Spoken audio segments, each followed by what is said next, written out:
Polres Bontang larang konvoi dan bakar petasan saat tahun baru. Dishub Pasir lakukan pemantauan kendaraan odol selama Nataru.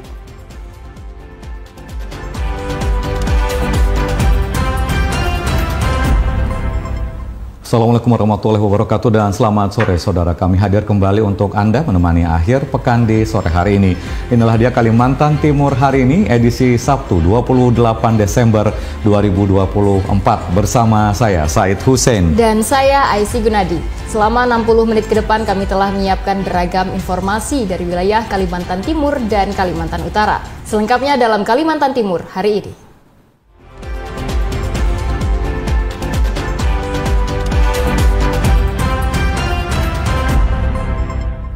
Saudara, Polres Bontang melarang masyarakat melakukan konvoi dan bakar petasan pada puncak perayaan Tahun Baru 2025. Larangan itu diberikan untuk mengantisipasi adanya gangguan Kamtibmas. Menjelang Tahun Baru 2025, Kepolisian Resor Bontang mengeluarkan imbauan tegas bagi masyarakat agar tidak melakukan konvoi kendaraan maupun membakar petasan demi menjaga keamanan dan kenyamanan bersama. Kapolres Bontang AKBP Alex Frestian Lumban Tobing mengatakan konvoi kendaraan berisiko mengganggu pengguna jalan lainnya. Sementara itu, membakar petasan dinilai berpotensi menimbulkan bahaya. Banyak besar tentu akan berakibat atau berisiko terjadinya kecelakaan. Tentunya hal ini juga menjadi atensi kita, terutama pada saat nanti melaksanakan patroli-patroli di selama rentang waktu pelaksanaan operasi Lilin Mahakam tahun 2024. Polres Bontang juga akan mengintensifkan pengawasan melalui patroli gabungan di sejumlah lokasi yang rawan gangguan. Selain itu, tim khusus akan dikerahkan untuk merazia dan menertibkan pedagang petasan. Masyarakat pun diimbau untuk tetap waspada dan segera melaporkan ke pihak berwajib apabila menemukan hal yang mencurigakan. Rusdiana dari Bontang melaporkan. Menjelang perayaan Tahun Baru 2025, petugas gabungan akan melakukan razia miras dan petasan. Razia dilakukan karena petasan dan miras memiliki potensi bahaya dan dapat menimbulkan gangguan. Kepolisian Resort Bontang akan melakukan patroli dan razia minuman keras di wilayah hukumnya menjelang Tahun Baru 2025. Kapolres Bontang AKBP Alex Frestian Lumban Tobing mengatakan patroli dan razia dilakukan selama operasi Lilin Mahakam 2024. Selain minuman keras, petugas gabungan juga akan melakukan patroli dan razia dengan menyasar penggunaan petasan, mercon, atau kembang api. Kegiatan ini dilakukan mengingat potensi bahaya yang ditimbulkan minuman keras dan petasan, terlebih jika digunakan dalam jumlah banyak. Nantinya patroli akan dilakukan dengan berkoordinasi bersama pihak terkait sebagai upaya pengamanan, pencegahan, serta untuk menghindari hal-hal yang tidak diinginkan selama momen Tahun Baru. Petasan, tentu miras, terutama pada saat selama pelaksanaan perayaan Natal dan Tahun Baru, tentu kita akan melakukan koordinasi dengan pihak-pihak terkait, melakukan operasi, melakukan razia.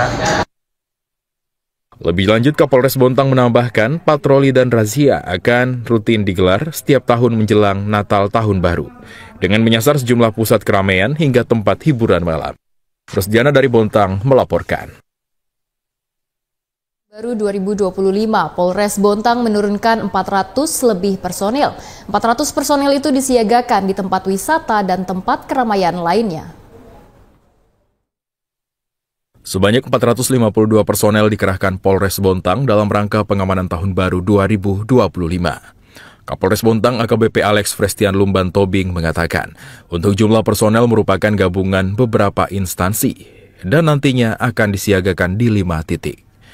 Sebanyak 452 personel ini terdiri dari 231 Polri, 60 TNI, dan 161 personel lainnya yang terdiri dari beberapa instansi, yakni Dinas Perhubungan, Satuan Polisi Pamong Praja, Dinas Pemadam Kebakaran, Palang Merah Indonesia, Dinas Kesehatan, Pramuka, Orari, Rapi, Sentra Komunikasi, Kantor Kesyah Bandaran, dan Otoritas Pelabuhan atau KSOP, dan Badan Penanggulangan Bencana Daerah.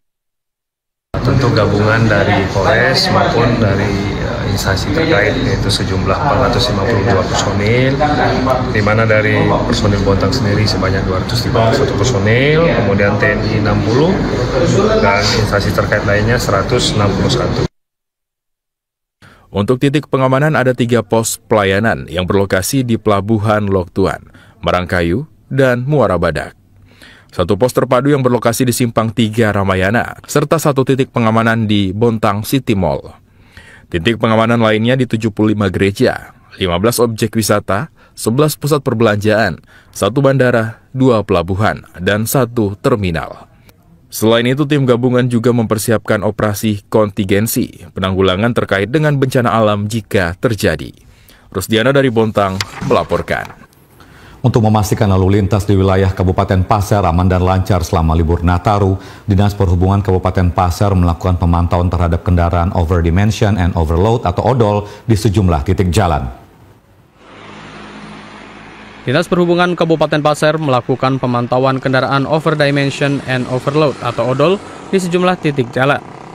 Hal ini dilakukan guna memberikan kenyamanan kepada pengguna jalan yang melintas di wilayah Kabupaten Pasir.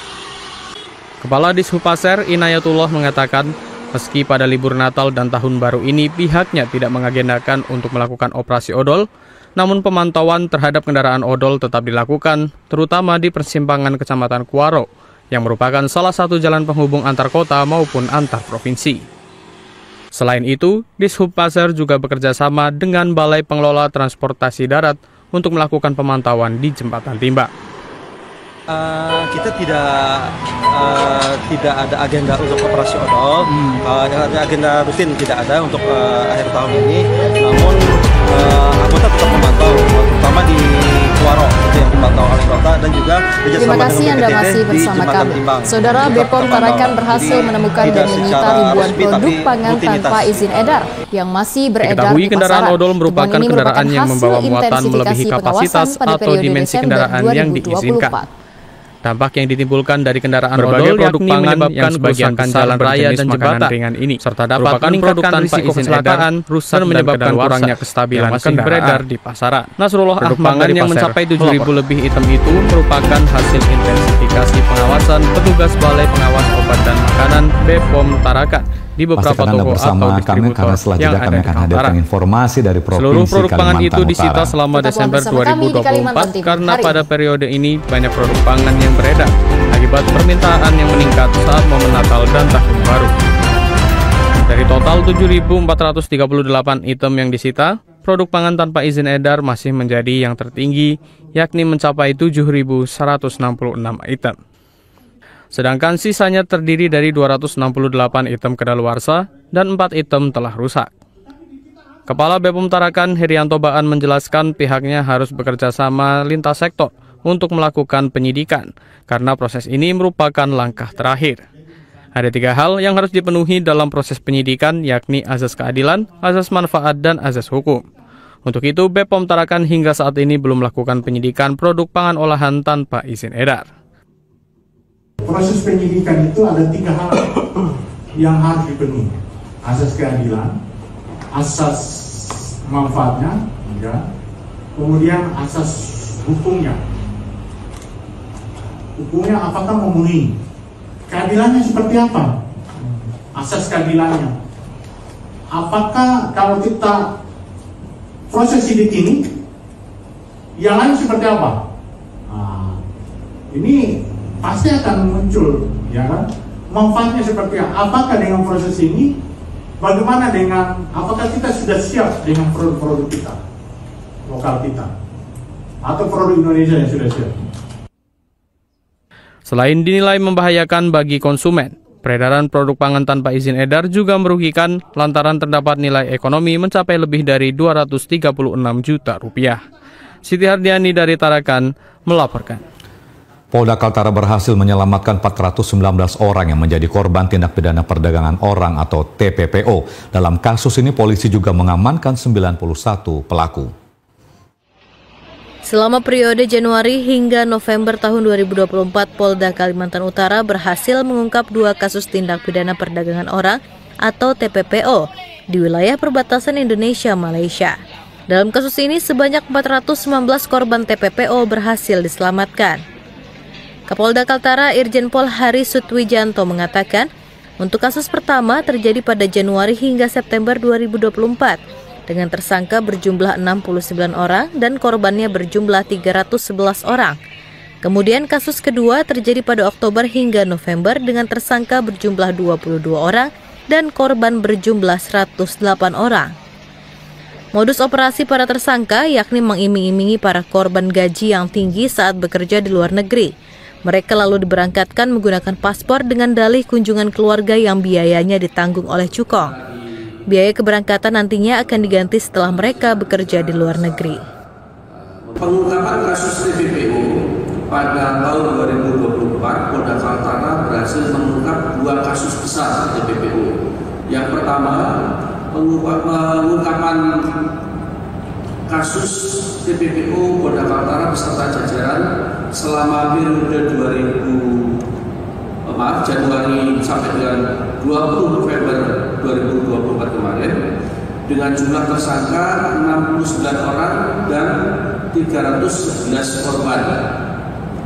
Selanjutnya, pengungkapan kedua kasus TPPO Polda Kaltara beserta jajaran pada periode 20 Oktober sampai dengan 20 November 2024 dengan menangkap sebanyak 22 tersangka dan mengamankan 108 korban.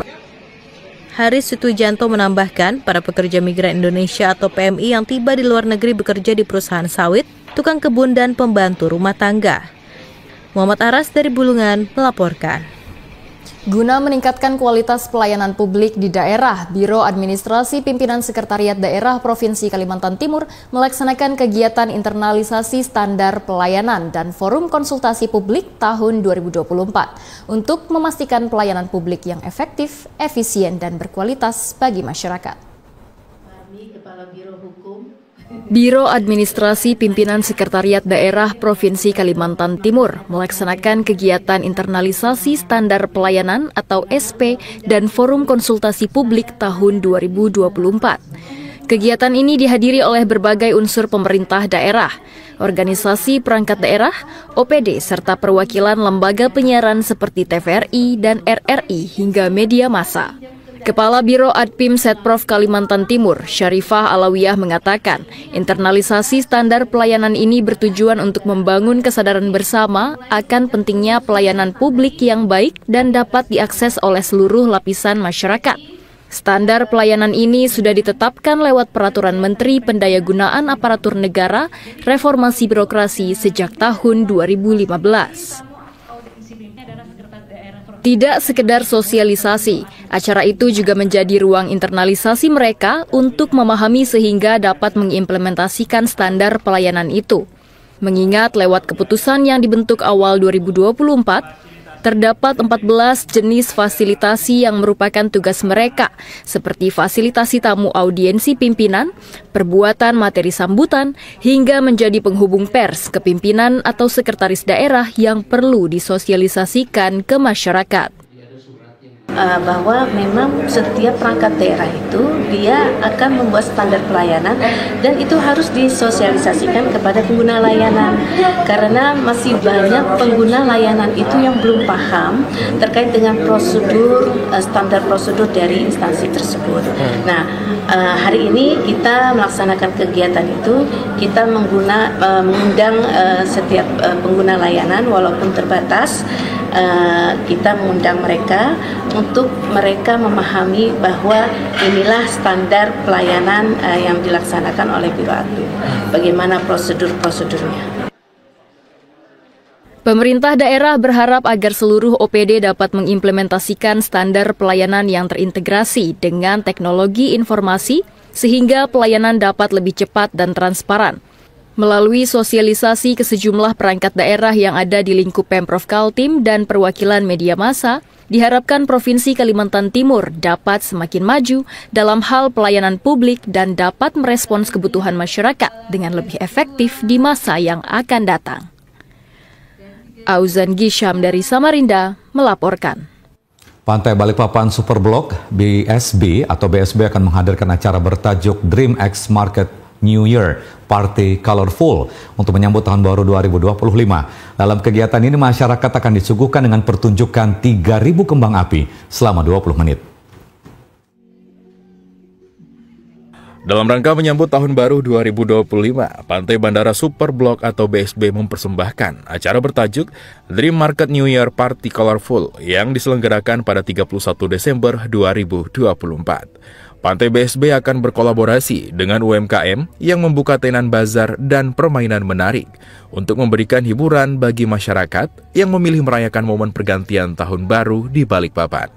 General Manager Pantai BSB Arman Fauzi mengatakan, acara ini akan dimeriahkan dengan berbagai penampilan menarik seperti modern dance, TGR Band, Spectacular Show The Legendary Ship, Cakra Adanu, dan DJ Willy Asgaf. Sementara itu, pesta kembang api terbesar dan terlama menjadi puncak acara yang akan memanjakan mata pengunjung di malam Tahun Baru. Akan ada sekitar 3.000 kembang api yang dipertunjukkan selama 20 menit. Tetap masih Dream X Market, cuma lebih ke colorful. Jadi semua nuansa yang ada di event ini itu akan penuh warna. Jadi dari panggung sendiri itu akan banyak warna di situ. Logo kita tuh akan berwarna semua. Kita kasih list lampu-lampu. Wishing tree yang ada di sebelah kanan juga sama. Kita semua kasih lampu. Jadi sesuai dengan temanya colorful. Jadi semua tema yang ada di sini nantinya pada saat acara Dream X Market itu settingannya emang berwarna. Samping itu juga dikasih kacamata LED juga. Jadi masing-masing pengunjung itu setiap pembelian tiket itu mendapatkan satu kacamata. Arman Fauzi menambahkan, pengunjung akan mendapatkan kacamata LED gratis yang dapat digunakan selama acara untuk merasakan sensasi yang berbeda seakan memasuki dunia penuh cahaya dan warna. Pantai BSB pun menyiapkan wishing tree, tempat pengunjung dapat menuliskan harapan dalam menyambut Tahun Baru 2025. Andrea Prianto dari Balikpapan melaporkan. Sementara itu, Kota Balikpapan memiliki segudang destinasi wisata menarik, mulai dari alam hingga buatan. Salah satu wisata alam unik yang menghadirkan pemandangan padang rumput hijau yaitu Bukit Kebo yang berlokasi di Kelurahan Tritip, Kecamatan Balikpapan Timur. Terakhir mengamati ada salah satu objek wisata di Balikpapan yang lumayan berkembang ya. Kami sendiri pribadi ini baru sekali ini. Ke Bukit Kebo kilometer 8 Balikpapan karena kita lihat ternyata di sini dikelola dengan baik, kemudian ada toiletnya disediakan, kemudian pengelolaannya kami lihat juga sudah cukup menarik untuk kita bisa manfaatkan melakukan kegiatan camping. Di era sekarangnya sosial media kan lewat ya di beranda kita, entah itu di IG kah atau di TikTok, itu kayaknya sudah mulai ramai di akun-akun sosmed Balikpapan ya. Jadi kita lihat dan terus terang di komunitas kita juga baru.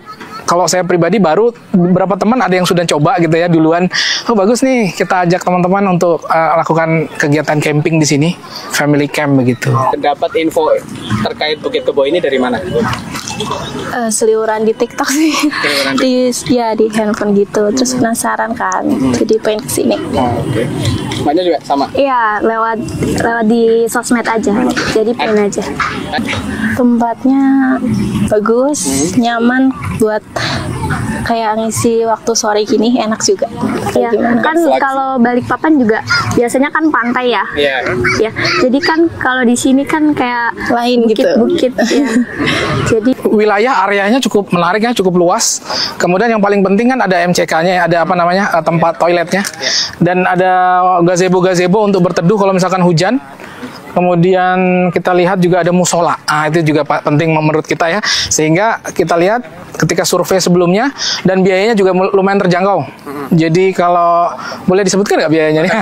Kita tadi masuk untuk yang dewasa 25.000, untuk yang anak-anak 10.000 itu untuk yang camping. Sepertinya kalau yang tidak camping untuk santai-santai di sini sepertinya lebih murah dari itu lagi ya. Jadi saya pikir cukup terjangkau untuk masyarakat Kota Balikpapan. Kita juga merekomendasikan ini akhirnya. bagusnya gitu.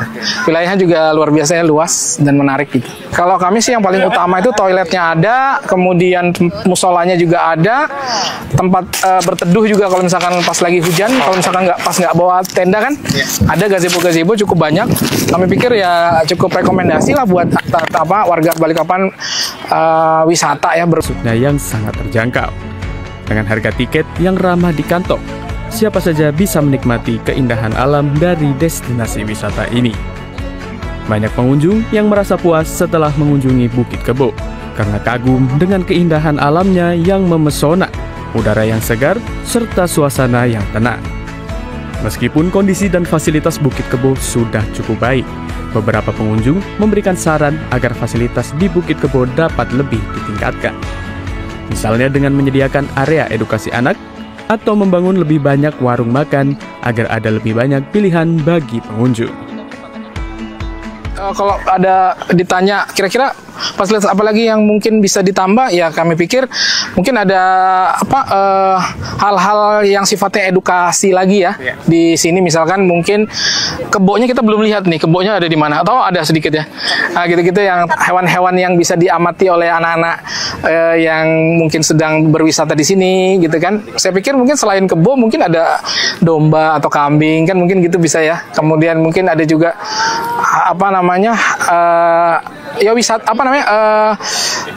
satwa-satwa yang mungkin bisa diperlihatkan ya untuk anak-anak yang kadang-kadang di kota nggak pernah lihat itu. Selain kebo itu ya, gitu.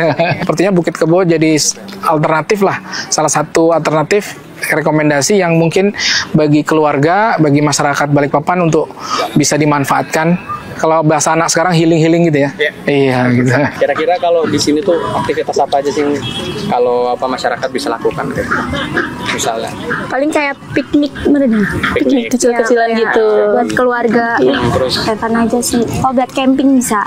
Oke. Pak, soalnya kan udah ada fasilitas toilet sama musolanya juga kan ya. Terus ada gazebo gitu, bisa buat istirahat sih. Tapi kalau sumpama ada yang perlu ditambah nih, apa kira-kira? Apa ya? Mungkin ini ya kali Kak, yang buat tempat makan Tempat makan? Iya. Karena apa tuh? Kalau lihat sekarang tempat makannya gimana? Kan kurang ya, paling kayak snack-snack aja sih yang dijualkan ya. Kan di sini kadang males bawa makanan apa gimana, jadi kan bisa langsung ke restonya aja gitu biar macet. Ya kan untuk fasilitasnya itu kan, jadi ya untuk harga segitu udah pas Kak. Udah pas ya? Iya. Tadi yang dibayarkan berapa? Boleh disebutin nggak Pak? Tadi untuk per orangnya 10.000. Per orang 10.000, termasuk parkir itu tadi sudah? Atau malah nggak ada parkir? Parkirnya kurang tahu deh, belum cek juga. Semoga kedepannya bisa lebih bagus lagi, lebih rame. Itu aja sih. Ya kebersihannya bisa tetap terjaga ya. Kan di sini kan jarang banget ada sampah kali ya Kak. Iya. Ya itu aja sih.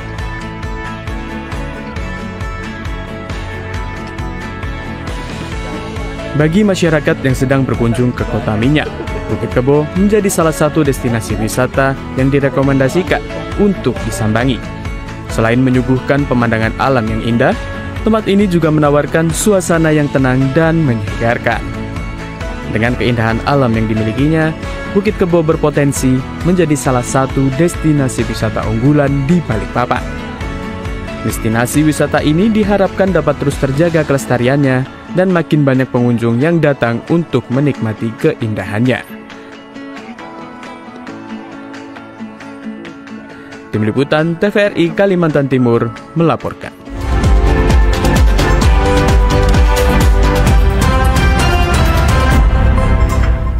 Setelah jeda kami akan hadirkan liputan khas ataupun informasi yang akan kami hadirkan sesaat lagi. Untuk itu tetaplah bersama kami.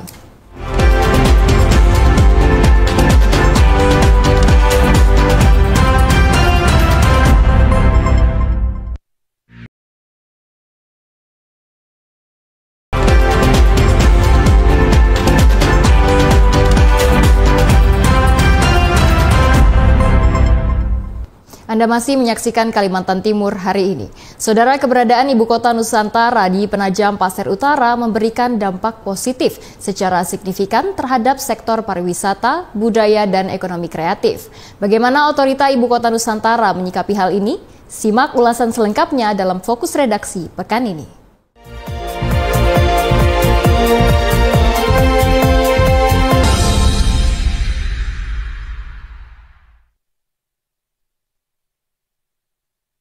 Pembangunan Ibu Kota Nusantara memberikan beragam dampak bagi masyarakat sekitar, bagi yang tinggal di wilayah delineasi maupun wilayah penyangga utama Ibu Kota Nusantara.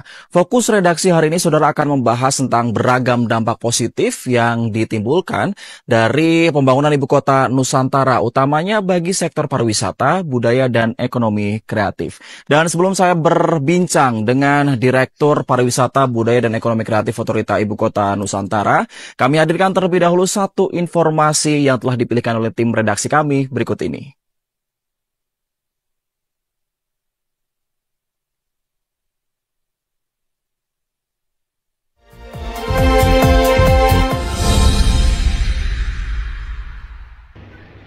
Kunjungan ke Ibu Kota Nusantara telah dibuka untuk umum sejak beberapa bulan lalu. Hingga saat ini IKN selalu ramai dikunjungi masyarakat dari berbagai daerah. Salah seorang pengunjung dari Kalimantan Selatan, Muhammad Rizky, mengaku sangat menikmati suasana di Ibu Kota Nusantara, khususnya di sekitar Plaza Seremoni. Rizky mengatakan suasana asri dan sejuk di IKN sangat terasa, khususnya saat menjelang senja. Selain melihat landmark Ibu Kota Nusantara yang ikonik, ia juga sangat antusias mencoba serunya wisata susur hutan di Ibu Kota Nusantara. Informasi kan sudah bertabaran di sosial media, tapi ketika datang, experience yang didapat lebih agak sedikit berbeda. Jadi kayak, wah ternyata lebih menarik dibanding apa yang dilihat di sosial media. Kayak misalkan desain-desain bangunannya atau ya desain tata ruangnya lah. Pilihan yang sangat tepat untuk IKN tetap mempertahankan habit lingkungan hidup sekitar seperti hutan, tanaman-tanaman dan lain sebagainya. Healing, meditasi cocok sih. Ya, even datang rame-rame ataupun sendiri masih bisa menikmati suasananya. Kalau aku pribadi. Berkunjung ke IKN sama sekali tidak dipungut biaya. Pengunjung cukup mengunduh aplikasi iKnow dari gadget dan melakukan pendaftaran pada opsi Visit Nusantara. Demikian Angki Crescentia dari Ibu Kota Nusantara melaporkan. Dan saudara, itulah tadi satu informasi yang telah dipilihkan oleh tim redaksi kami yang akan kami bahas di Fokus Redaksi edisi kali ini. Yang akan membahas tentang bagaimana pembangunan kawasan Ibu Kota Nusantara memengaruhi dan juga memberikan dampak positif terhadap pariwisata, kemudian kebudayaan dan juga ekonomi kreatif. Dan untuk lebih membahas lebih mendalam lagi terkait dengan hal tersebut, sudah bersama saya Bapak Musin Palinrungi yang merupakan Direktur Pariwisata, Budaya, dan juga Ekonomi Kreatif Otorita Ibu Kota Nusantara. Pak Musin, terima kasih telah bergabung bersama kami di Fokus Redaksi. Satu hal mendasar yang mungkin masyarakat juga ingin ketahui begitu.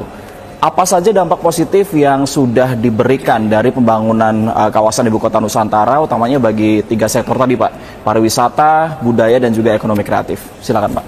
Baik, saya kira keberadaan Ibu Kota Nusantara di Kalimantan Timur ini memberikan dampak yang positif terhadap masyarakat di Kalimantan Timur pada umumnya dan juga masyarakat lokal pada khususnya.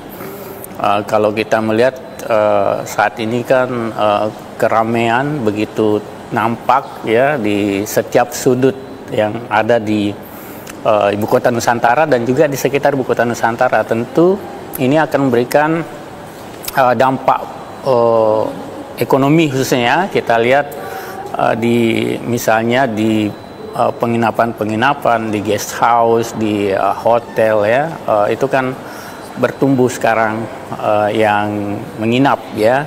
Lalu kemudian di sektor lain, di restoran misalnya, rumah-rumah makan, kan orang juga akan makan ya, cari makan dan seterusnya. tentu mencari restoran di sekitar Ibu Kota Nusantara. Begitu juga terkait mereka yang memiliki usaha-usaha misalnya rumah kos dan seterusnya. Kan pekerja-pekerja juga membutuhkan tempat ya untuk menjalankan aktivitasnya di Ibu Kota Nusantara, dan kita lihat saja bahwa di IKN ini kan pekerjaannya cukup besar, hampir 30.000 ya, sebagian tinggal di dalam dan juga ada yang tinggal di luar. Ini kan memberikan dampak positif bagi masyarakat yang memiliki usaha rumah sewaan gitu. Lalu kemudian di aspek budaya kan juga masyarakat di sini lebih dikenal budayanya kan, budaya lokal misalnya. Ini kan dipublikasi hampir setiap saat baik secara nasional maupun internasional. Jadi masyarakat itu tahu bahwa di sini juga ada kekayaan Indonesia berupa budaya lokal yang berada di sekitar Ibu Kota Nusantara. Kalau selama ini kan kebanyakan yang dikenal itu adalah budaya yang berada di Jawa. Nah, dengan kehadiran Ibu Kota Nusantara ini orang juga mengenal bahwa di Kalimantan Timur ini rupanya banyak juga budaya-budaya yang tumbuh dan berkembang yang dan juga patut layak dipublikasikan dan layak dilestarikan. Nah, ini kan juga sebagai media interaksi budaya sebenarnya antara budaya-budaya yang datang, lalu kemudian budaya lokal. Orang sekarang lebih mengenal budaya di Kalimantan Timur. Lalu kemudian di aspek ekonomi kreatif saya kira juga bertumbuh produk-produk ekraf itu juga sekarang banyak digemari oleh para pengunjung. Misalnya kuliner ya, aspek kuliner kan di sini juga punya kuliner khas yang ada di Ibu Kota Nusantara. Lalu kemudian di kriya, kerajinan tangan kan ada juga yang spesifik ke Kaltim ya. Kemudian juga di wastra, produk-produk batik Nusantara juga sekarang digarap. Jadi ini memberikan dampak dalam berbagai sektor, khususnya di aspek kebudayaan, pariwisata, dan ekonomi kreatif. Baik, kita sedikit flashback Pak ke September 2024 di mana KIPP itu dibuka untuk masyarakat umum. Aksesnya dibuka seluas-luasnya begitu ya. Dari September ke Oktober 27.000. Naik lagi ke November 30.000, naik lagi 33.000, dan bahkan di akhir tahun Desember begitu ya, perkiraan dari otorita itu ada di angka 40.000-an begitu. Tapi kalau kita flashback dari awal pertama, apa yang mendasari otorita untuk kemudian membuka akses seluas-luasnya kepada masyarakat untuk berkunjung ke KIPP, Pak? Ya, pertama sebenarnya ini sebagai media untuk mensosialisasikan, memperkenalkan Ibu Kota Nusantara kepada masyarakat. Itu yang pertama. Yang kedua, kita juga mencitrakan bahwa memang kawasan IKN ini inklusif, terbuka untuk semua orang, bukan untuk orang-orang tertentu, sehingga kemudian kita buka kepada masyarakat. Yang ketiga, kita ingin bahwa IKN ini dilihat pembangunannya, progres pembangunannya oleh masyarakat, bahwa memang terjadi progres pembangunan yang begitu cepat di Ibu Kota Nusantara ini, dan masyarakat itu wajib mengetahui, harus mengetahui gitu. Pembangunan sebagai juga bagian dari sosialisasi kepada masyarakat bahwa IKN itu berlanjut dan terus membangun di dalam kawasan inti pusat pemerintahan. Nah, dengan demikian kita buka akses itu kepada masyarakat umum untuk menyaksikan Ibu Kota Nusantara ini, dan kita lihat luar biasa antusias masyarakat untuk berkunjung ke Ibu Kota Nusantara ini. Kalau di weekday itu mungkin bisa sampai 500 sampai 1.000 ya, tapi kalau di weekend itu bisa 3.000 sampai bahkan pernah di angka 7.000, dan apalagi saat ini musim liburan. Nah, kita lihat di weekday saja ini sudah luar biasa ambulaknya masyarakat yang berkunjung. Saya kira memang diproyeksikan bisa sampai 40.000-an lebih bahkan di Desember ini ya, masyarakat ini berkunjung. Artinya mungkin kalau dalam bahasa saya, otorita juga ingin mengajak masyarakat untuk punya ikatan emosional begitu ya terhadap perkembangan dan juga pembangunan ibu kota baru begitu ya Pak ya. Nah, berbicara sedikit tentang akhir tahun, tadi Pak Muhsin sedikit menyinggung begitu ya. Antisipasi untuk akhir tahun ini seperti apa Pak? Karena akan ada Natal, ada Tahun Baru, musim libur sekolah juga. Antisipasinya seperti apa dari otorita? Ini kan kita pasti angka kunjungan meningkat ya. Nah, seiring dengan angka kunjungan yang meningkat, tentu kita harus persiapan personil yang lebih banyak dari biasanya. Nah, ini kan memang kita berdayakan staf yang berada di IKN yang ada di Ibu Kota Nusantara untuk membantu proses pendampingan masyarakat untuk berkunjung ya. Tapi kita juga mendapatkan bantuan dari PPU, kemudian dari Balikpapan. Ada personil-personil satpol yang diturunkan untuk membantu kita. Nah, semua itu kita antisipasi agar pengunjung yang membludak ini bisa tertangani dengan baik. Nah, makanya ini kan harus didampingi masyarakat yang berkunjung ya, karena mereka belum tahu secara keseluruhan Ibu Kota Nusantara ini, termasuk juga akses-akses kemana saja yang mereka dapat kunjungi, karena kan ada pembatasan di beberapa tempat ya, sehingga mereka perlu diarahkan, dan kita sudah menyiapkan personil untuk mendampingi mereka selama kunjungan. Ya, satu hal yang menarik Pak dari beberapa liputan kemarin begitu ya, saya mencoba sendiri, mengalami sendiri bagaimana kemudian harus daftar di AINO terlebih dahulu, kemudian harus menaiki zero emission bus begitu untuk masuk ke kawasan inti pusat pemerintahan begitu. Ada maksud tersendiri dari penggunaan AINO, apakah kemudian juga mendukung konsep smart city atau untuk mengendalikan jumlah kunjungan dari masing-masing per hari begitu Pak? Ya, saya kira dua-duanya. Ya, pertama kita untuk memperkenalkan bahwa IKN adalah smart city, semua nanti dilakukan berbasis digital ya. Nah, sehingga diberikan akses aplikasi AINO untuk mendaftar, IKN untuk mendaftar kunjungan. Nah, selain itu juga sebenarnya untuk membatasi kunjungan yang membludak, sehingga kita ada pembatasan-pembatasan di dalam AINO itu, karena kita tahu kalau misalnya dibuka juga secara luas, kita kan terbatas personil, kendaraan kita juga terbatas. Jadi itu, kemudian penggunaan mobil listrik itu juga sebagai pengenalan kepada masyarakat bahwa nanti di Ibu Kota Nusantara ini akan ramah terhadap energi ya. Jadi makanya menggunakan energi listrik. Kita tentu melakukan pembatasan kendaraan yang menggunakan energi fosil, sehingga ini diberikanlah fasilitas bis yang berbasis elektrik. Artinya kemudian masyarakat dilatih dari sekarang begitu ya Pak ya, untuk dengan berbagai macam kecanggihan dan juga konsep smart city yang nanti diusung oleh kawasan inti pusat pemerintahan sendiri. Kita berbicara tentang hal lain Pak, kaitannya dengan budaya dan juga ekonomi kreatif yang ada di KIPP begitu ya. Kalau kemarin saya mampir ke rest area, ini kan jadi salah satu sentra UMKM juga begitu. Iya, betul. Ada maksud tersendiri dari rest area itu kemudian menjadi sentra UMKM? Apakah kemudian hanya ingin memamerkan UMKM-nya saja, atau kemudian sekaligus ingin ngebus atau menjadi booster ekonomi begitu Pak? Ya, saya kira itu akan menjadi nanti pusat pengembangan ekonomi masyarakat ya.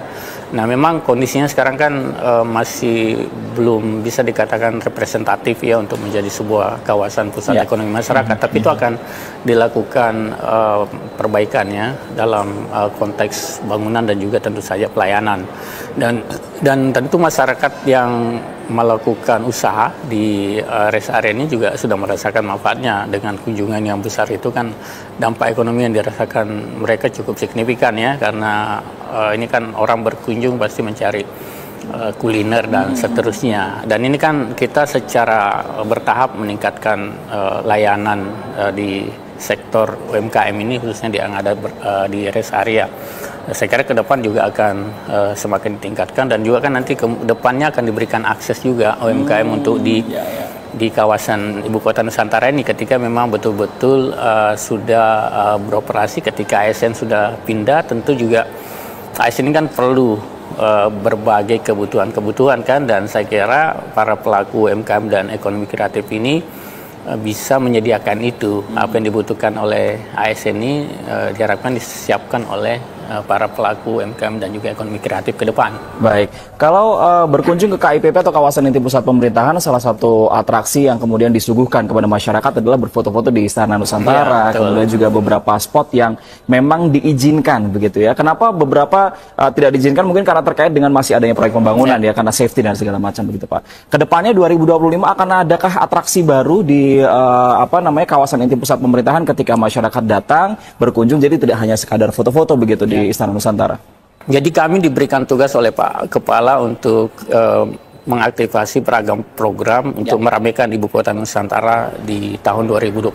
Kami sudah membuat calendar of events, kegiatan yang setiap bulan akan dilaksanakan sebagai media untuk pertama tentu untuk mengekspresikan budaya lokal dan juga budaya Nusantara.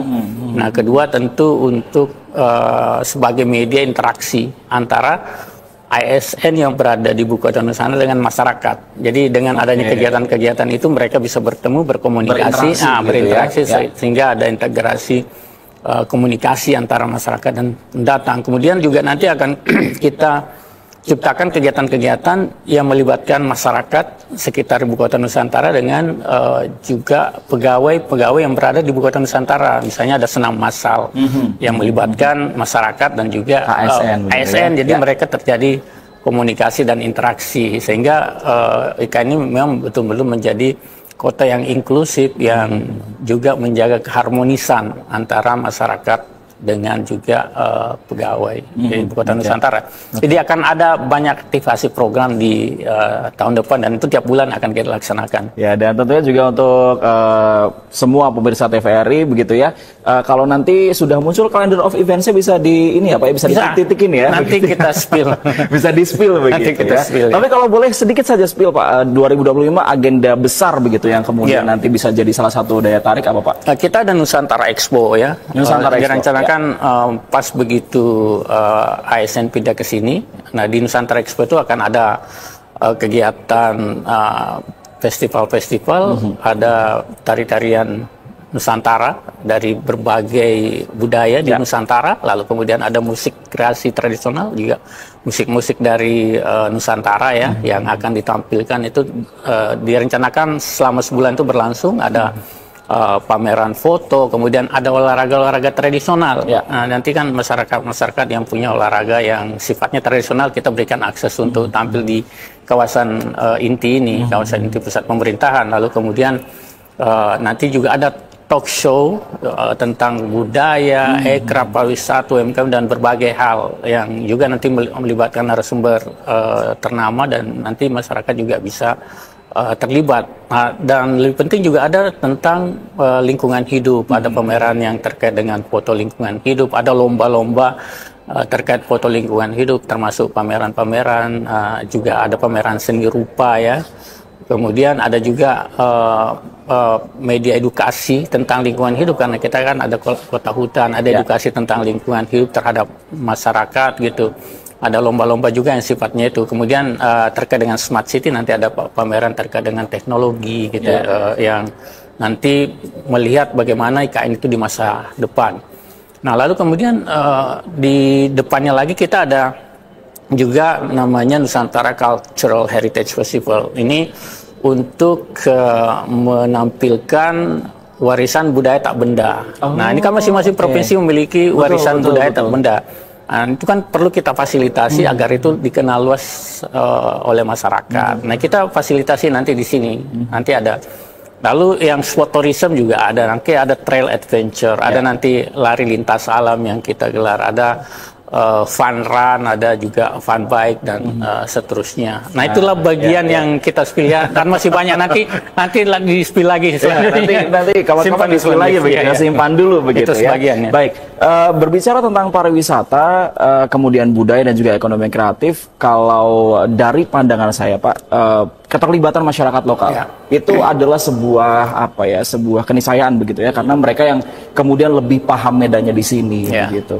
keterlibatan masyarakat lokal dalam pariwisata, budaya dan juga ekonomi kreatif terkait dengan pembangunan IKN saat ini seperti apa Pak? Dan kedepannya mungkin ya? Ya, kita libatkan. Sebenarnya di awal kita sudah ada diskusi budaya ya, melibatkan juga masyarakat lokal, masyarakat Kalimantan Timur, bahkan budayawan nasional untuk diskusi apa yang kita lakukan, kita ciptakan di Nusantara ini untuk melestarikan budaya. Nah, itu kita libatkan mereka dan memang beberapa aktivitas itu sudah kita libatkan budaya lokal, ada ritual adat yang kita lakukan itu di 3 suku besar yang ada di Kaltim, Pasir, lalu kemudian Dayak dan juga Kutai, itu sudah kita lakukan. Kemudian kemarin juga kita sudah ada olahraga tradisional Sumpit yang tingkat Kalimantan, ya itu diikuti oleh ratusan peserta. Lalu kemudian di setiap kegiatan-kegiatan kita, seremonial kita melibatkan tarian-tarian lokal, budaya lokal ya, untuk tampil. Nah, baru-baru ini kita juga mengadakan Nusantara Cultural Heritage Festival, itu budaya-budaya lokal yang ada di Kaltim itu yang menampilkan warisan budaya tak benda. Itu kita berikan akses untuk mereka tampilkan. Lalu kemudian untuk pengembangan sektor pariwisata, beberapa bulan lalu kita sudah latih pemuda lebih dari 30 orang untuk menjadi pemandu wisata. Pemandu wisata. Nah, di Ibu Kota Nusantara. Kan ini kan jumlahnya sudah semakin banyak ya kunjungan, sehingga kita lebih banyak membutuhkan orang untuk memandu mereka. Nah, mereka kita latih. Nah, nanti tahun depan ini mereka sudah membantu kita di dalam memandu para pengunjung ke Ibu Kota Nusantara. Nah, itulah bagian-bagian yang kita lakukan untuk memberdayakan masyarakat. Di luar itu banyak pelatihan-pelatihan sebenarnya yang kita lakukan untuk pengembangan kapasitas masyarakat lokal. Yang nantinya tentu saja dibutuhkan sebagai bagian dari partisipasi masyarakat di dalam membangun Ibu Kota Nusantara. Baik, sedikit berbicara tentang wilayah-wilayah penyangga utama Ibu Kota Nusantara Pak ya, karena tidak mungkin KIPP maju, tapi wilayah-wilayah penyangga utamanya masih belum sama begitu ya. Kaitan dengan pariwisata, budaya, kemudian juga ekonomi kreatif, komitmen seperti apa yang dilakukan oleh OIKN untuk sama-sama membangun wilayah penyangga utama IKN ini di sisi pariwisata, kemudian budaya dan juga ekonomi kreatif Pak? Ya, memang komitmen OIKN kan tidak hanya membangun di dalam delineasi Ibu Kota Nusantara, tapi juga kawasan-kawasan mitra. Makanya kawasan mitra pun juga kita libatkan, dan tentu juga kita ikut promosikan kawasan-kawasan wisata di luar delineasi ya. Nah, sehingga sebenarnya ketika IKN ini juga dikunjungi, kita berharap wilayah-wilayah mitra itu juga dikunjungi oleh wisatawan ya. Kawasan-kawasan misalnya kan kita ada Goa Tapak Raja ya, meskipun itu di luar KIPP tapi juga masuk delineasikan sebenarnya. Yang di semua ya Pak ya? Bukan, yang di Wonosari. Wonosari ya. Ya, itu kan ada atraksi wisata Goa dan juga alam, dan juga di situ ada susur sungai ya. Sekarang sudah ada kapal wisatanya di situ. Nah, saat ini kan juga sudah dikelola oleh masyarakat dan swasta. Dan itu kan sudah pengunjungnya sudah semakin meningkat. Ini kan bagian dari dampak ya.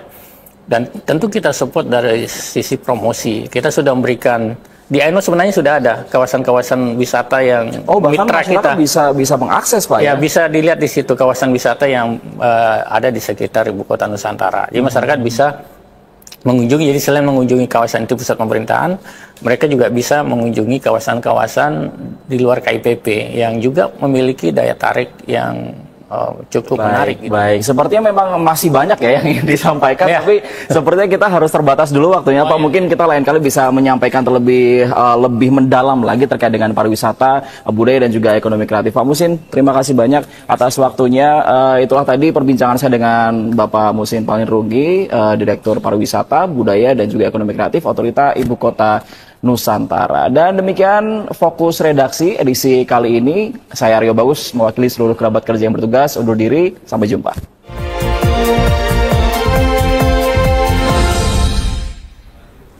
Dan tibalah kita di menit-menit akhir kebersamaan untuk Kalimantan Timur hari ini. Sebelum berpisah, kami hadirkan ringkasan informasi utama Kalimantan Timur hari ini. Di antaranya berita mengenai Polres Bontang melarang konvoi dan bakar petasan saat Tahun Baru.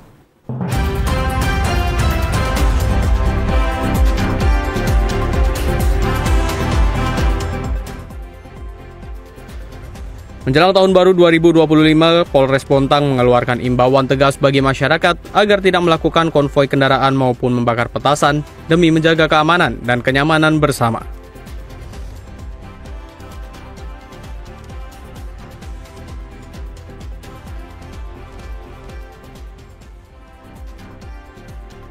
Dishub Pasir melakukan pemantauan kendaraan odol di sejumlah titik jalan.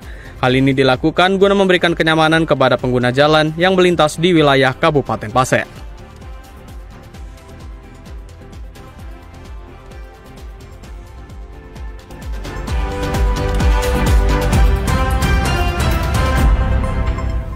Menit sudah kami menemani Anda untuk hari ini. Akhirnya saya Said Hussein. Dan saya Aisyah Gunadi, mewakili seluruh kerabat kerja yang bertugas, pamit undur diri dari hadapan Anda. Wassalamualaikum warahmatullahi wabarakatuh dan sampai jumpa.